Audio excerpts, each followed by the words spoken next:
Hey guys, it's Chelsea Perry here. And I just wanted to talk about the service learning hours that I had to do for this semester.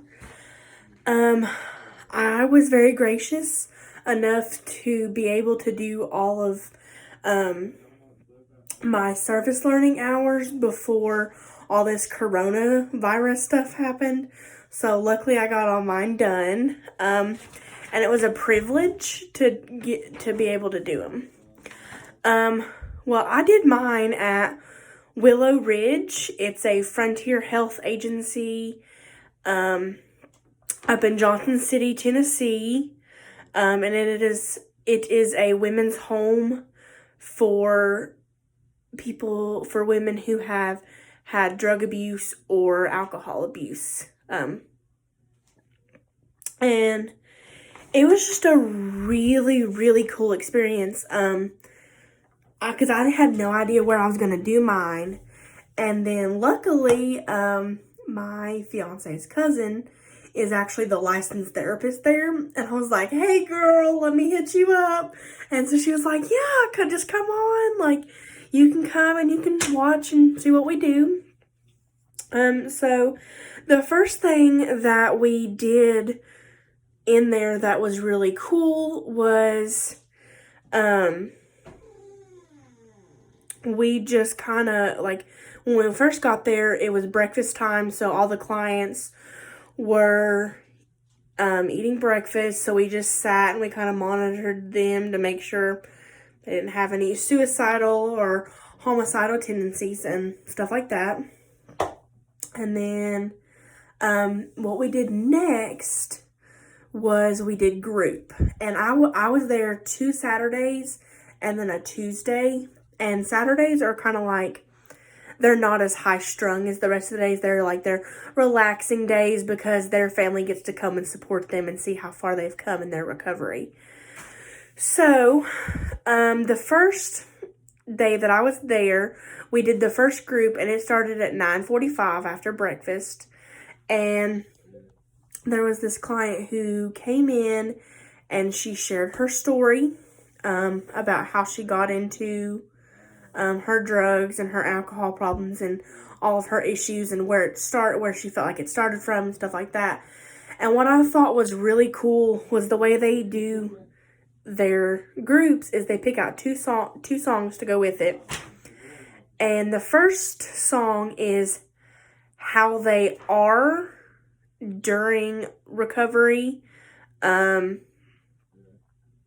So for instance, the client who told her story, she used the song "Sober" by Demi Lovato, which if you don't know what that song is, it's talking about Demi had actually relapsed from her drug and her alcohol abuse, and so it's just talking about she's so sorry that she's not sober anymore and things like that. So that was her song that she used for her before recovery part.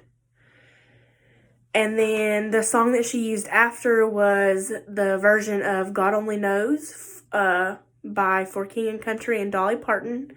And it was just, her story was so powerful, and it made me realize that this is the population that I want to work with.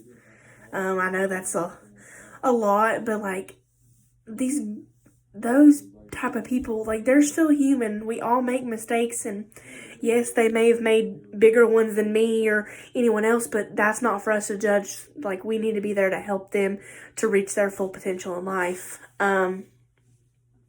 So she shared that first group, and then we had a break, and then we do our second group. They do 3 groups a day, and their second group, on Saturdays, it's usually like a pampering group.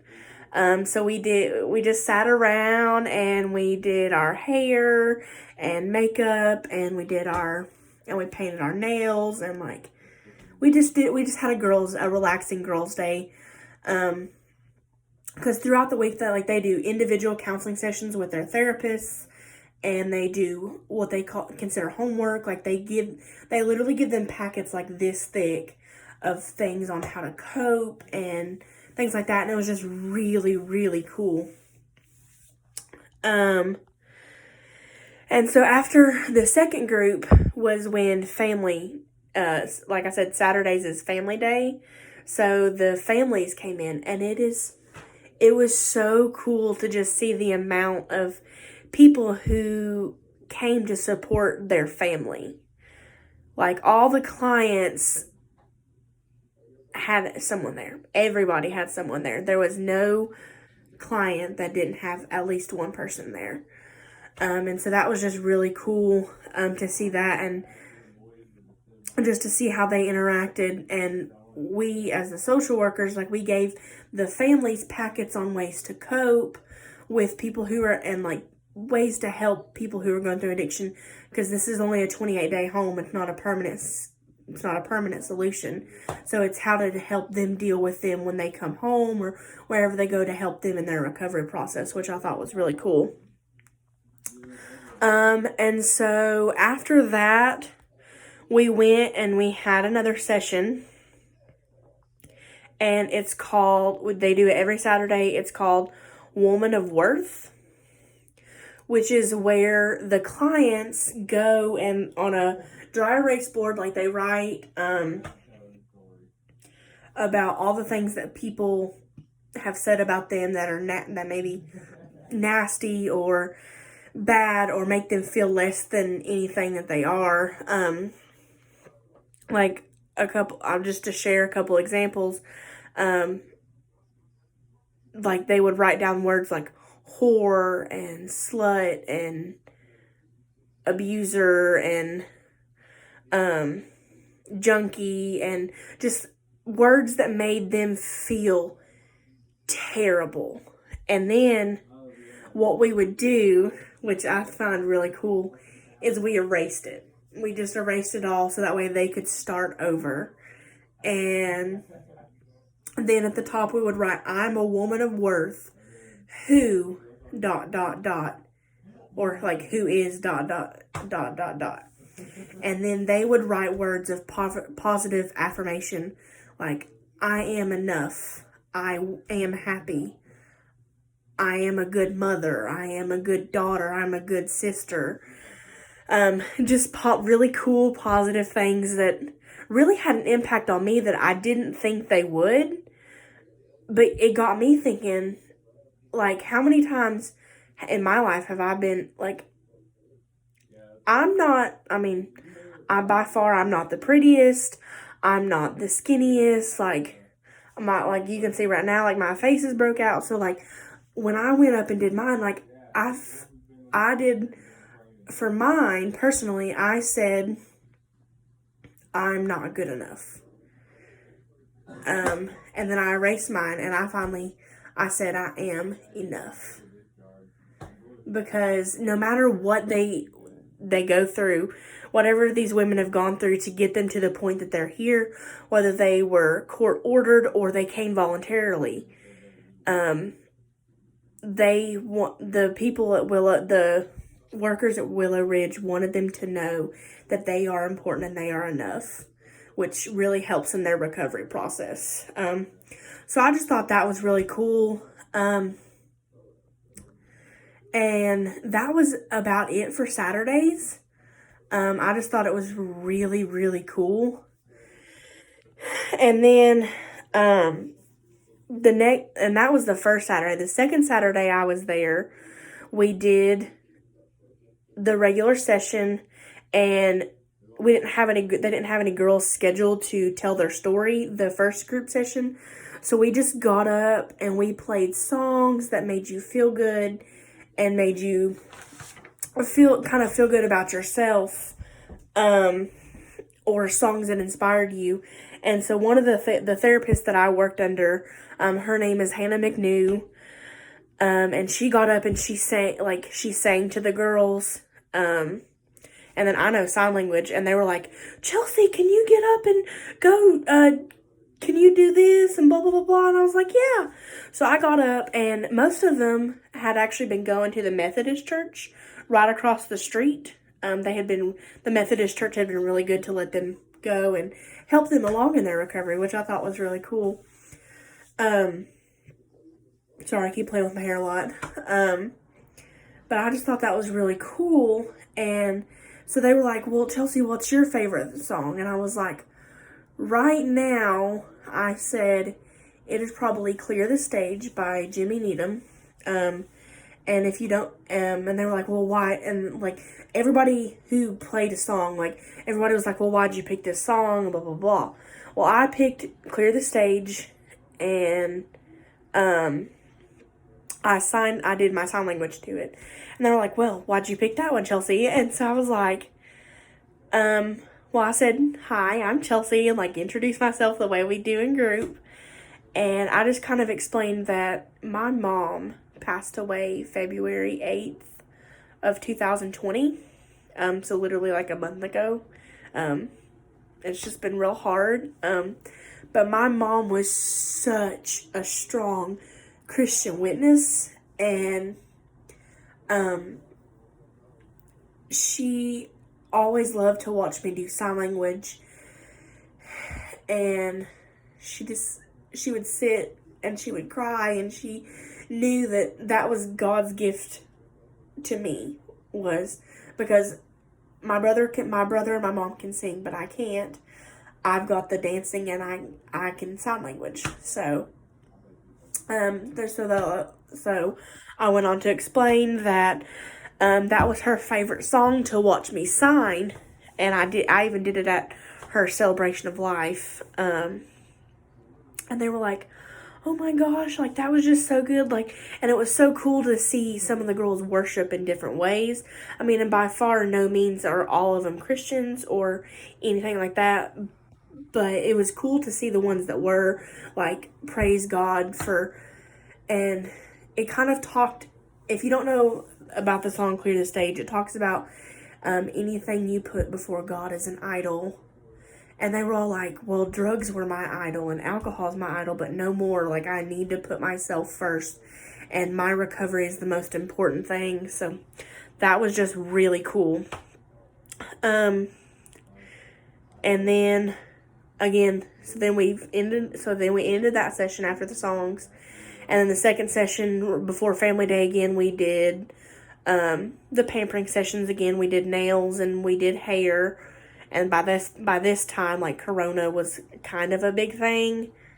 So we didn't do makeup because they like to borrow makeup. And we were like, no, that's how you spread germs. So we just left the makeup and we did nails and we did hair and everything like that.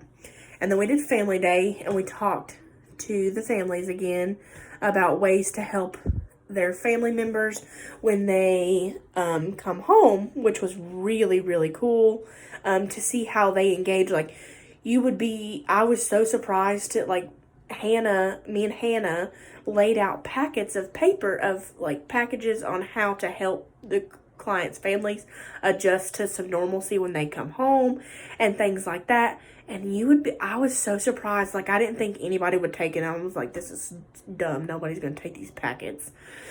But it was really surprising to see everybody, like, get up and almost everybody got up and, like, took a package, which I thought was really cool. So then we did Family Day again.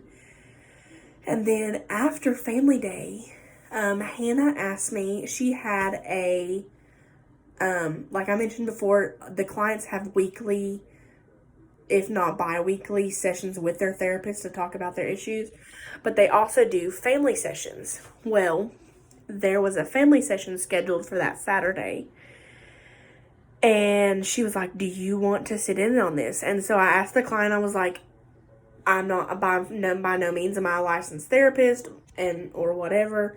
Do you care do you want me to sit in on this? Like, I don't have to, like, I don't want to push my boundaries with you. And that client was like, no, like, I want you to be in here. Like, I feel like she said, this would be a good learning thing for you. And she said, yeah. And so I went in, and it was very grueling. I mean, it was rewarding, but also grueling to be in there with them. And and to see some of the family dynamics that may have caused the client's use of drugs and alcohol. I mean, and so I think and it was just really cool. And at the end of it, like, Hannah actually asked me if for my input, what I thought. And again, I asked the client, I was like, do you care if I share my opinion just based on what I'm hearing? And she was like, no, go ahead. Like, every opinion is valid. And so I think it was really cool that I got to express my opinion and what I thought on the situation with that family and the situation that she's going back into when she left Willow Ridge. So I just thought that was so cool. And, like, I thought that was really cool that Hannah had asked me even to, like, be in this session with her. And then when she asked me to, like, speak, I was like, okay. But it was so fun. Like, I say fun, but, like, it was very educational, if that makes sense. Because, like, I learned things, like, to make the clients interact with each other and things like that. And it was just an all-around awesome opportunity to be a part of. And yeah, so it was really cool. And then I went back on a Tuesday during the week. And I only stayed like a half day on that day, but it was still really cool. The way that the week works is when they do their schoolwork. So we did their 2 groups of a morning. We got up and we did the first group. Someone shared their story and they picked their 2 songs, and we went through that and listened to that. And then we did the second group. We did like their homework packets. It's basically like school, like they're learning how to be sober and to cope with their addictions and know how to stop them and everything. And I thought that was really cool. And so like we helped them with their homework. Like I think the lesson that we did was I actually want to say it was something to do with coping with your addiction and changing your future. I think it was called Coping with Your Addiction and Changing Your Future.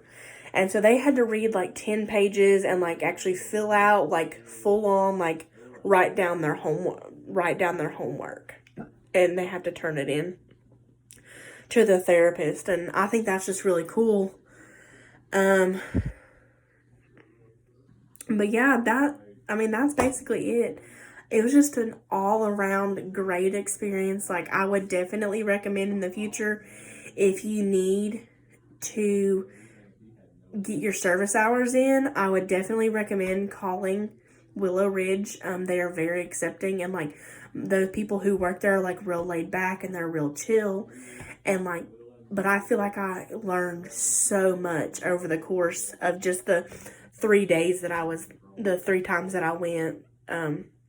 And just hearing those stories of their recovery and where they're at from where they used to be is exactly what makes me want to be a social worker. To know that I can make a difference in someone's life when they feel like they don't matter. Because you have all this negativity and all this hate in the world. But I feel like social workers are the light in the world. That, they are the people that are like, you're okay. It's okay to be different. And this whole experience reinforced me about why I wanted to be a social worker. So I definitely recommend, if you have to get any hours done, to give them a call. So, but that's it. Bye.